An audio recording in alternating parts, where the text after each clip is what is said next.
Ladies and gentlemen, boys and girls, children of all ages and sizes, I am back and we are here taking our very first look at this brand new War Machine 3099 uniform.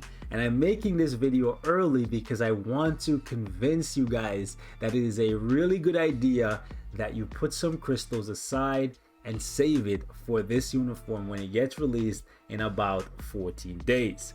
Yes, this one is not out yet. However, it takes you longer than 14 days to save crystals if you are free to play in Marvel Future Fight. So I want to try and get out there early and remind you guys that this is coming, and this thing right here has the potential to be the best uniform that we get this month for PvE content. Yes, it has that potential. It seems as though War Machine is gonna get his biggest upgrade he's ever seen, and it took them a while to get to this point. He got 3 really bad uniforms when he was first released, and then it wasn't until Infinity War that he got something that I was kind of proud of, and then Endgame didn't really change too much. However, this time around they are taking it to the extreme. I dare say after this upgrade he could very well be better than Iron Man, and I think he will. I think he has the potential to be the best machine type character in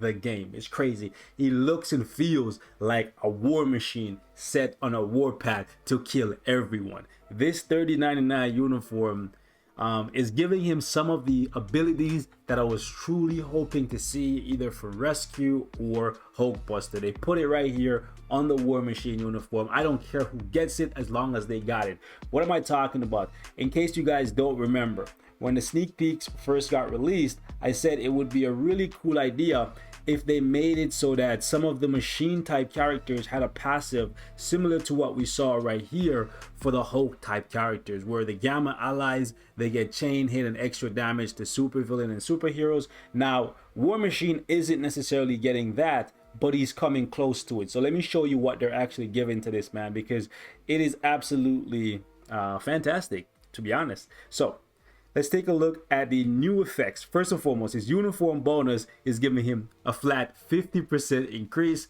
to his critical damage, which is way better than what he had before. Okay, so this is a massive increase for him. Plus he's getting, as you can see, guaranteed critical rate 30%. So he's pretty much guaranteed to crit. The only thing I would like to see here would be like maybe some chain hit, possibly some ignore dodge, but it's fine, because if you take a look at the rest of his kit and the skill changes, they're pretty fire. So first and foremost, take a look at his passive, right? Ignore dodge 30% plus skill damage, bonus damage, and damage reduction.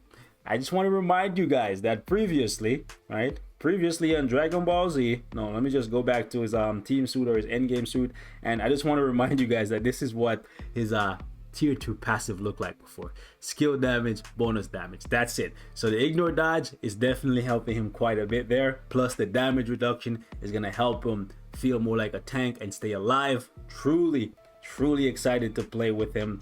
And if we just go over here and take a look at some of the other abilities that he's getting, just take a look at his 4-star passive. This is absolutely insane. Okay, techno-kinetic allies, so basically machine allies, people who have this machine cog, right?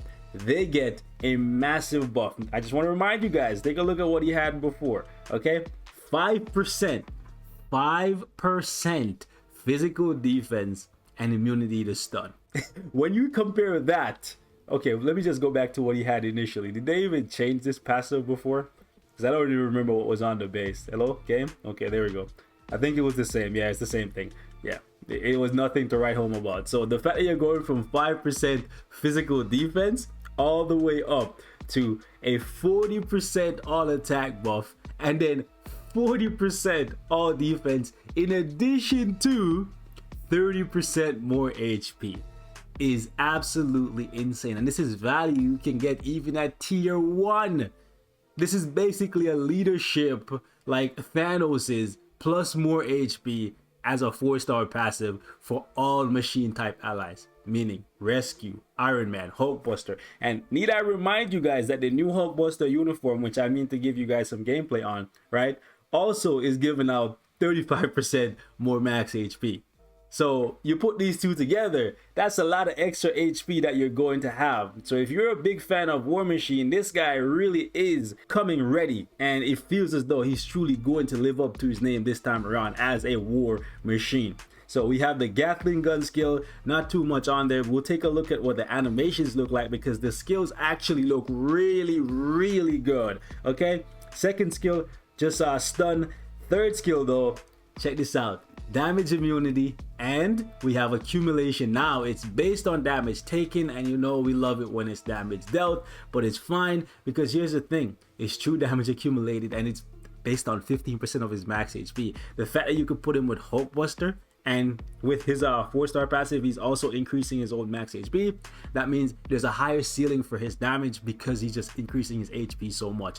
That's actually really good. So basically you just have to take some damage with him and just like slap. We'll be testing this guy out extensively at tier 2 to see just how strong he is, and then when he gets his tier 3, just how much he improves, because these passive buffs and these skill changes, they're looking like they're gonna set him up nicely. He might very well, like I've said before, become the best machine type character in the game. And then he gets a heal, which is really good because when you have damage accumulation that requires you to take damage, it's always nice when you have a way to heal, because the bosses are going to be able to penetrate immunity, invincibility, and they can hit you in iframe, so you always need a way to heal. It's only 15% of his max HP, but keep in mind if his HP pool is being augmented by Hulkbuster and his own passive, then you're just healing for so much more, especially if you have some HP on your cards and whatnot. So that's actually really good. This is also a V-pad skill, so you can move it. Really dope. And then the 5th skill gives him invincibility and then a 30% attack buff. Let's not even mention the fact that the skills actually look really cool. So let's jump into the preview menu here and just take a look at his skills. Okay, I kind of see why they didn't want to show this one off. They wanted us to be surprised, but take a look at this. Okay, first skill, not really anything too crazy, but I kind of really like it, right? Can you guys see that? He just basically calls in another like minigun, and then he just starts lighting people up. This is a really cool one skill, right? It's not crazy, but it's pretty cool. Then the second skill, it's an iframe. It was an iframe before, I believe, on the endgame suit, but still, this looks really cool, right? And then take a look at the third skill. Look at this. That's actually really cool. So that's his accumulating skill, by the way. And then take a look at his forward skill. Bro, this guy turns into like a freaking Megazord. Like, hello? What is this, like Gundam? Like, check this out, guys.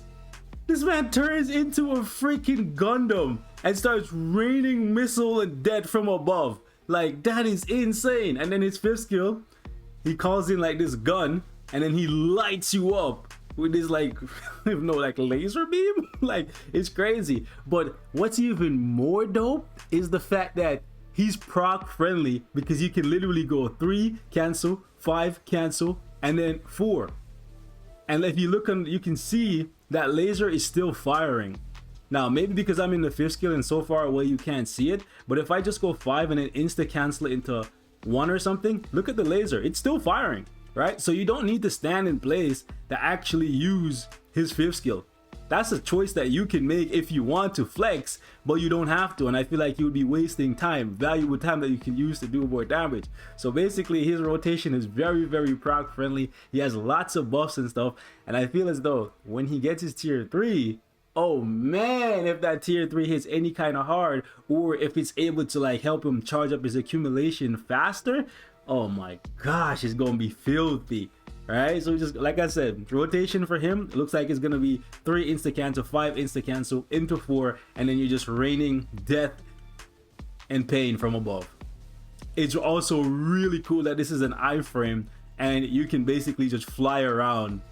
Man, this just reminds me of Zoids, like Power Ranger, Gundam, like everything, bro. This skill is so cool. Like, as long as he has some decent damage, I feel like he's gonna be a character that a lot of people have a lot of fun with, man. Oh my gosh.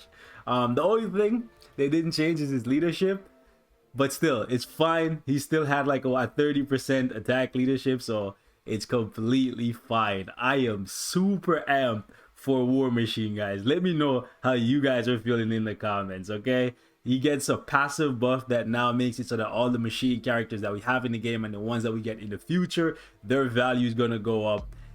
And he looks like he's going to be a solid DPS. Like I said, he's probably going to be getting his tier 3 mid-month. So if you want to play with War Machine at tier 2, make sure you save for his uniform. And if you want to play with him at tier 3, make sure you have some material set aside to work on his gears and get ready with those blast books to tier 3 him, because he's looking hella spicy, boys. Oh my goodness, they actually gave him some sick buffs. So he's gonna have a self-buffing leadership to go along with an amazing passive. So with his leadership and his passive, that's 70% all attack that he's gonna have, and then what, 40% all defense, and then like, bro, the fact that he has a better 4-star passive than Thanos has as a leadership should tell you. Like, look at Thanos' leadership. Thanos' leadership is one of the best in the game, right?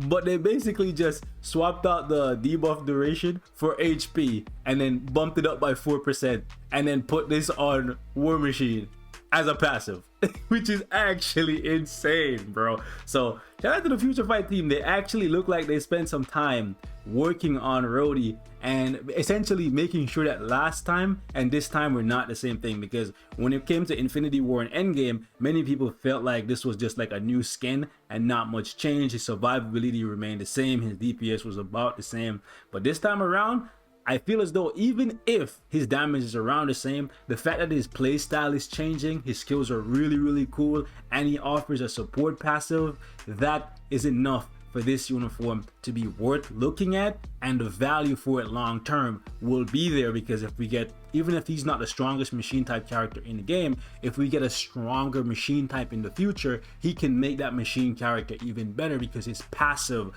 will buff them. Okay, so ladies and gentlemen, boys and girls, we are going to wrap this thing up right here. Leave me your thoughts in the comments. Are you excited for War Machine? And how hard is it going to be at this point for you to wait 2 whole weeks to play with this uniform? I'll catch you guys in the next one. Peace.